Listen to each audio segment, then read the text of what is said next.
Hey everyone, JT here. Welcome to section 2, Investing for the Future. In this section, we are going to shift gears from managing your day-to-day finances to thinking about that long-term financial well-being. It's like planting the seeds today that will grow into a bountiful harvest down the road. Okay? We will cover 3 key areas. First, we're going to be talking about setting financial goals.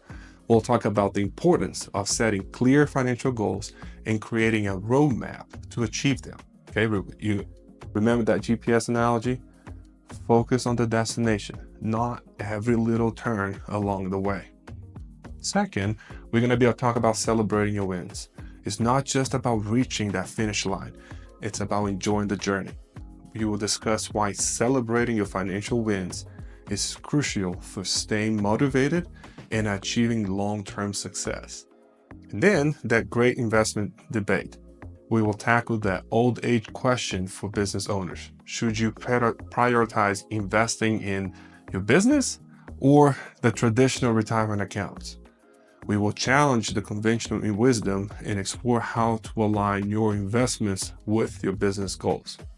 Okay, by the end of the section, you will have a clear vision for your financial future and a plan to achieve your goals, whether it's business, or whether it's building a thriving business or securing a comfortable retirement or both. Okay, so let's dive in.